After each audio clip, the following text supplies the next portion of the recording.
Satu kali, percobaan pemmican dirasa sudah cukup dan makanan itu diserahkan pada para anjing. Namun Fritz memutuskan untuk berusaha membuatnya lagi. Tahu kalau makanan itu akan berguna jika dipersiapkan dengan benar. Setelah mengumpulkan persediaan padi dan kapas, mereka melakukan perjalanan ke Prospect Hill. Dan, kata Fritz, kemudian dia dengan jelas menggambarkan adegan mengerikan yang terjadi di sana. Ketika memasuki hutan pinus, kami menemukan kalau hutan ini dihuni sekawanan kera. Mereka benar-benar menyulitkan perjalanan kami karena berteriak dan meracau seperti setan, melempari kami dengan sekencang mungkin dengan biji pinus. Mereka jadi tidak terkendali sehingga kami terpaksa memberinya beberapa tembakan ke kanan dan ke kiri. Beberapa mati dan sisanya kabur. Kami melanjutkan perjalanan dengan tenang ke Prospect Hill, tetapi hanya untuk menemukan kekacauan yang telah dilakukan para penjahat di sana. Ayah tidak akan percaya kalau pondok yang nyaman itu telah diserbu dan dihancurkan oleh para kera sama seperti di Woodlands musim panas lalu. Tanah yang paling mengerikan dan kacau terlihat kemanapun kami memandang. Kami bekerja keras dan membuat tempat itu layak untuk tempat tinggal manusia. Namun, akhirnya kami lebih memilih tenda. Aku merasa cukup kehilangan akal bagaimana cara melindungi peternakan pada kemudian hari.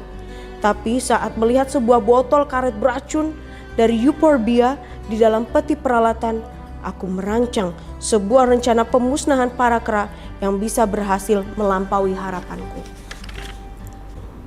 Aku mencampurkan racun dengan susu, menumbuk Java wood dan apa saja yang kupikir akan dimakan oleh para kera. Lalu memasukkannya ke dalam batok kelapa yang kugantungkan di pepohonan cukup tinggi untuk tidak terjangkau oleh hewan-hewan sendiri.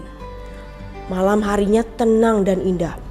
Desiran laut terdengar di kejauhan dan bulan yang terbit memancarkan kecantikan di atas pemandangan yang tidak pernah kami lihat sebelumnya untuk dikagumi dan dinikmati. Malam musim panas ditutup di sekeliling kami. Dalam segala keheningan yang khidmat hingga perasaan terdalam kami pun terhanyut. Tiba-tiba segala keindahan itu buyar oleh ledakan dari suara-suara yang paling mengerikan dan sumbang. Seolah-olah setiap hewan hutan sepakat untuk bangun dari sarang mereka dan mengeluarkan jeritan malam yang liar. Dengusan, geraman, dan jeritan mengisi hutan-hutan di bawah kami. Dari atas bukit menggema lolongan sedih para anjing hutan yang dijawab oleh Fangs di halaman, yang ditimpali gonggongan dan salakan dari teman-temannya, Floss dan Bruno. Jauh di luar benteng berbatu gap, terdengar gema yang tidak wajar dari dengusan dan ringkikan mengingatkan pada salah satu jeritan aneh dari kuda Nil. Di atas bukit sesekali raungan berat yang menggelegar membuat hati kami gemetar dan yakin kalau kami telah mendengar suara singa dan gajah. Dengan rasa syukur dan damai kami pergi beristirahat, berharap di dalam tidur dapat melupakan teror dari hutan pada malam hari. Namun tak lama kemudian jeritan paling mengerikan dari hutan sebelah memberitahukan kalau para kera mulai menderita akibat jamuan beracun yang telah dipersiapkan untuk mereka. Karena anjing kami tidak bisa tetap diam di tengah keributan dan hiruk pikuk, kami tak bisa memejamkan mata sampai pagi. Hari sudah siang. Saat bangun, kami menyaksikan tontonan mengerikan yang dipersembahkan oleh sejumlah kera mati dan babon gendut yang berserakan di bawah pepohonan di sekitar peternakan. Aku tidak dapat memberitahu berapa banyak jumlah mereka. Aku hanya bisa bilang, aku berharap tidak menemukan racun itu dan kami semua bergegas membereskan tubuh-tubuh yang sudah mati itu dan makanannya yang berbahaya. Kemudian mengubur mereka pada kedalaman tertentu di dalam tanah dan membawa sisanya ke pantai. Kami melempar mereka melewati bebatuan karang di dalam laut. Hari itu kami melanjutkan perjalanan ke camp. Pada malam yang sama, Saat anak-anak mencapai jalur kecil bebatuan, si burung pengantar pesan tiba di Rockburg, membawa catatan yang di dalamnya menyimpulkan kata-kata berikut. Barikade di gap runtuh, semua berserakan sia-sia, sama dengan ladang tebu, dan pondoknya dirobohkan menjadi berkeping-keping dan ladangnya diinjak-injak oleh jejak kaki yang besar. Datanglah kemari ayah, kami aman, tapi merasa tidak sebanding dengan bahaya yang tidak diketahui ini. Sesegera mungkin aku memasangkan saddle pada Swift untuk berkuda membantu anak-anak. Aku meminta Ernest untuk menyiapkan gerobak kecil dan menyusulku bersama ibunya saat fajar, membawa semua yang kami butuhkan untuk berkemah di luar selama beberapa hari. Cahaya bulan yang benderang membantu perjalananku. Kedatanganku di Gap mengejutkan dan membuat senang anak-anak yang tidak menduga kedatanganku secepat itu.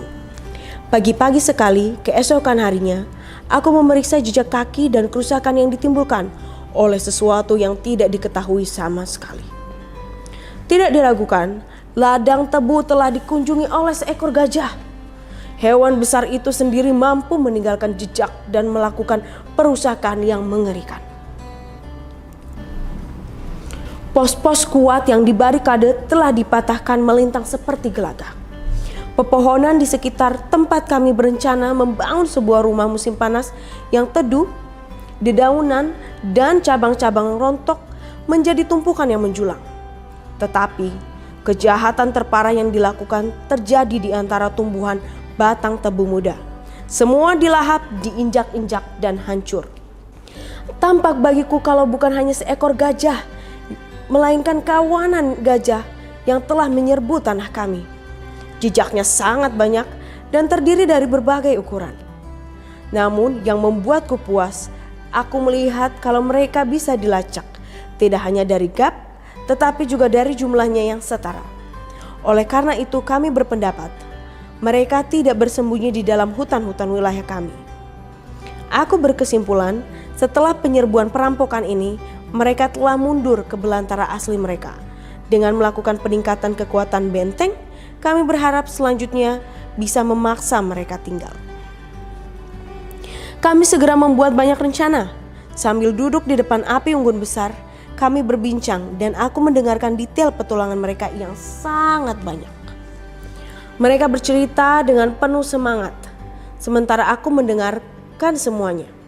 Semua orang lebih memilih untuk berjaga daripada tidur. Istriku dan Ernest tiba keesokan harinya.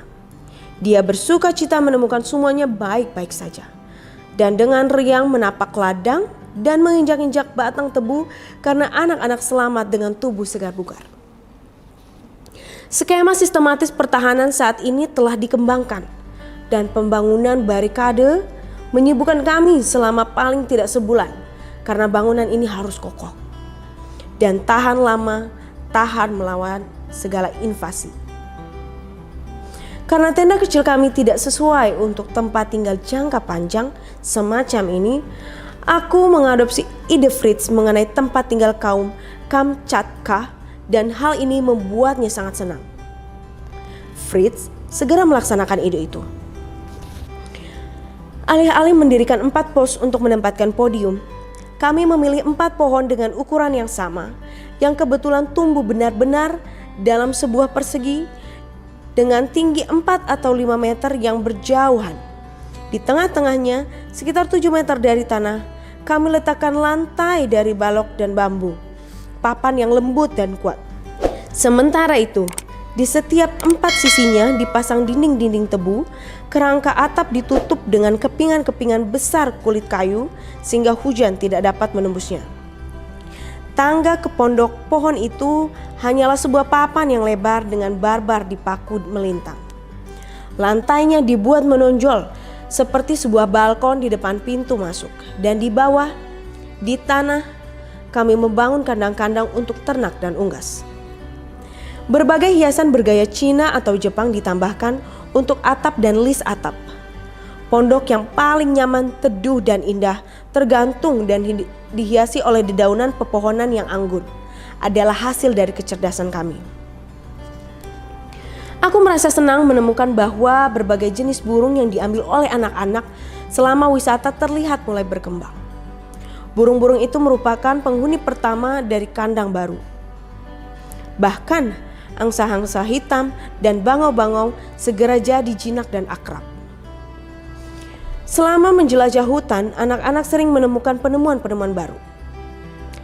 Setelah sebuah wisata ke sisi berlawanan dari sungai di luar gap, suatu hari Fritz membawa setandan pisang dan juga biji kakao, bahan pembuat coklat.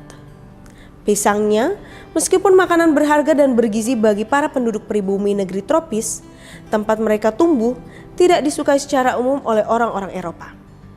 Mungkin buah jenis ini bahkan dianggap lebih rendah daripada yang lain, karena menurut kami buah tersebut sangat mirip dengan pir busuk, hampir tidak bisa dimakan. Biji kakao terasa sangat pahit dan tampak begitu ajaib bahwa setelah diolah sedemikian rupa, mereka akan menghasilkan coklat yang begitu lezat. Istriku yang saat ini membayangkan kalau tidak ada hal yang tidak bisa kubuat, memohon tumbuhan, bibit atau stek dari kakao untuk memperbanyak kebun pembibitannya. Dia sudah menghayal dirinya menikmati coklat untuk sarapan dan aku berjanji untuk membuatkan perkebunan kakao di dekat rumah. Izinkan aku memiliki kebun pisang juga, katanya. Sehingga kita bisa memperoleh rasa dari buah ternama itu. Aku yakin kita bisa membuatnya menjadi cagar alam yang sempurna. Sehari sebelum kami kembali ke Rockburg, Fritz pergi lagi ke daerah pedalaman di luar sungai untuk memperoleh pasokan besar tumbuhan pisang muda dan biji kakao. Dia mengambil kayak dan sebendel gelagah untuk diapungkan di belakangnya sebagai rakit untuk membawa buah, tumbuhan, dan lainnya untuk dibawa pulang. Malam harinya dia muncul datang dengan cepat dari sungai. Adik-adiknya bergegas menyambut. Masing-masing bersemangat untuk melihat dan membantu untuk mendaratkan muatannya. Ernest dan Fritz dengan cepat berlari menaiki tepi sungai dengan lengan penuh tumbuhan, ranting, dan buah.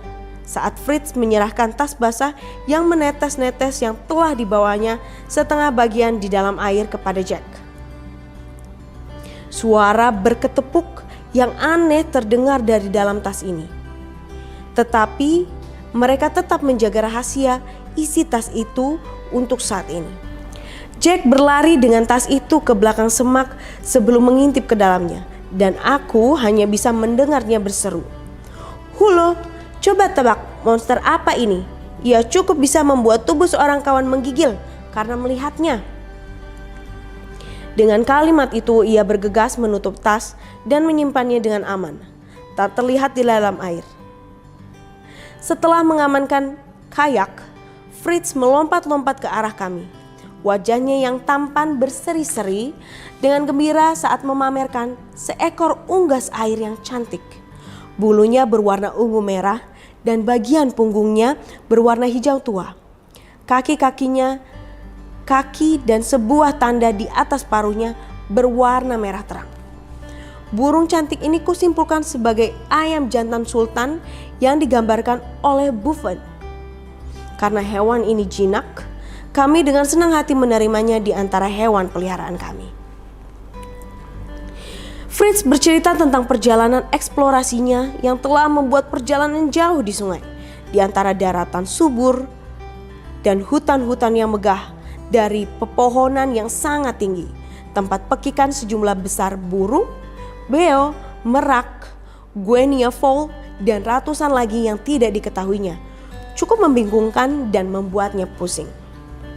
Saat di Buffalo Swamp lah, lanjutnya, tempat aku melihat burung-burung hebat yang ayah sebut ayam jantan sultan ini.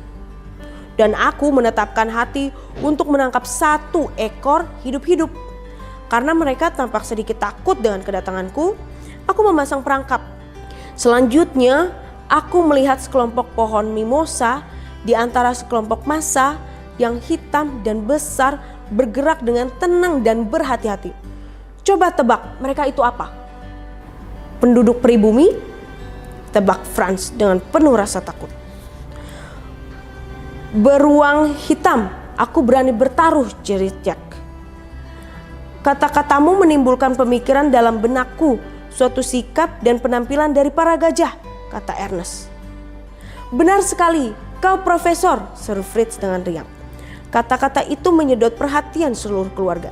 Sekitar 15-20 gajah sedang makan dahan daun dengan damai, mematahkan cabang-cabang dengan gading mereka dan mendorong cabang itu ke dalam mulut dengan satu sentakan atau mandi di dalam air rawa yang dalam untuk menyegarkan diri di tengah panas yang luar biasa. Kau tidak bisa bayangkan pemandangan liar yang hebat itu.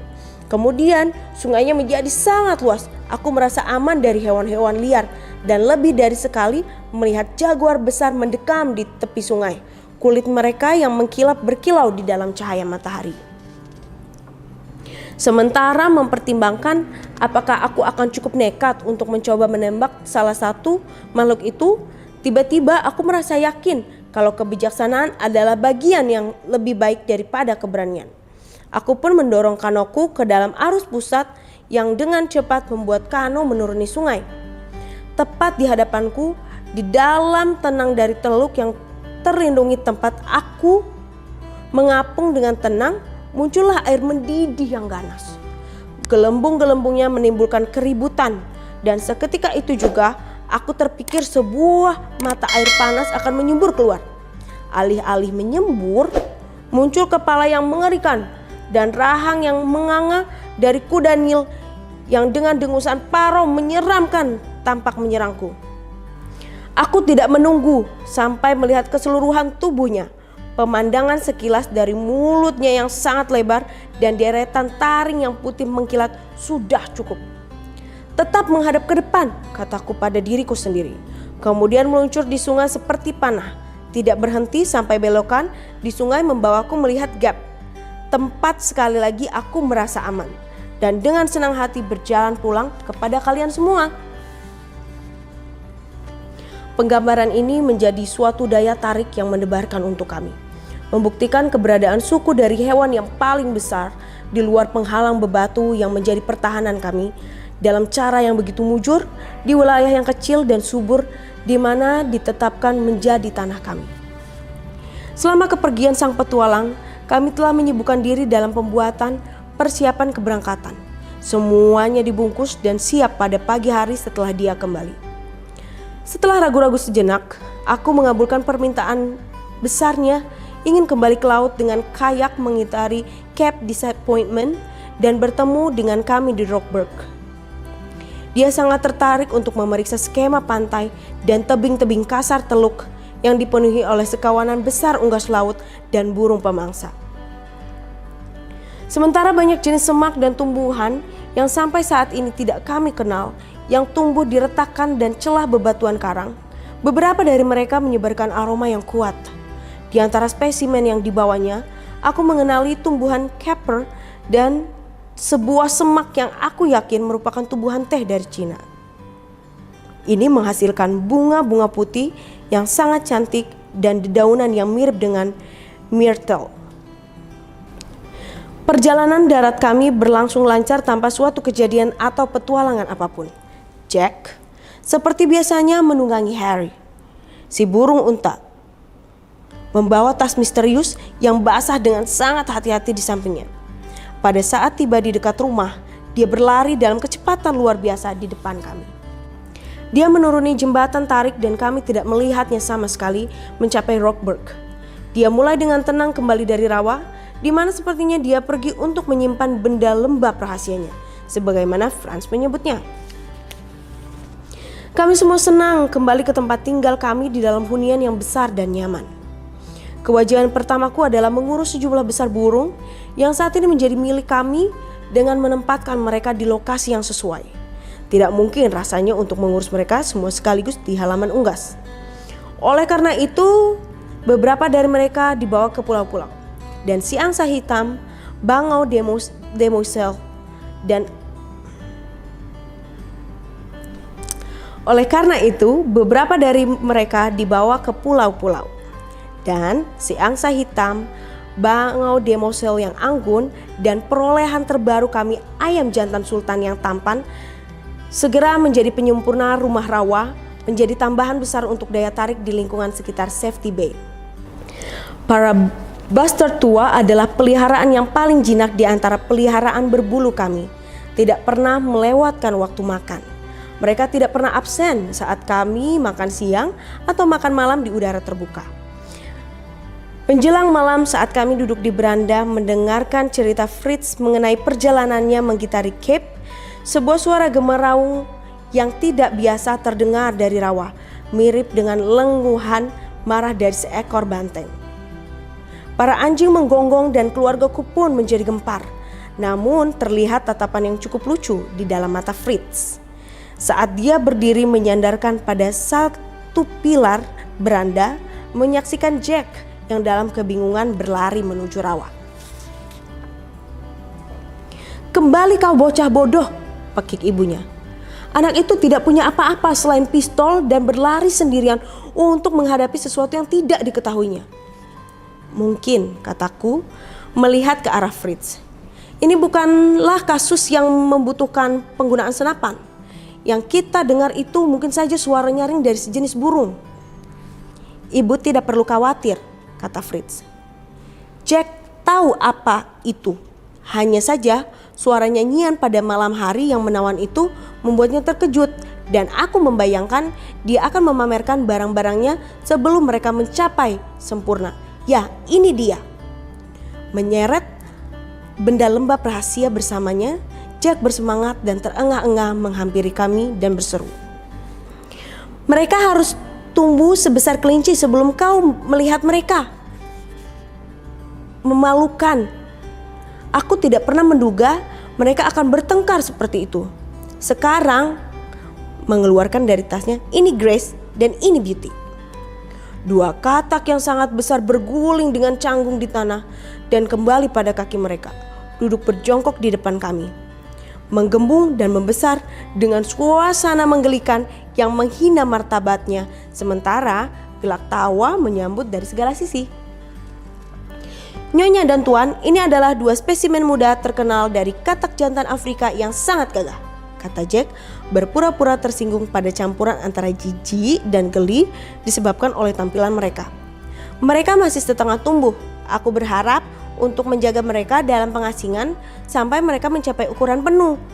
Saat aku akan memperkenalkan mereka dengan kemasyhuran yang tepat. Tapi sejak bakat musik telah membawa mereka matang sebelum waktunya ke dalam perhatian publik, aku harus memohon kebaikan kalian untuk memanjakannya dengan memberikannya tempat perlindungan dan membiarkannya kembali ke rawa." Tepuk tangan yang ramai mengikuti pidato Jack.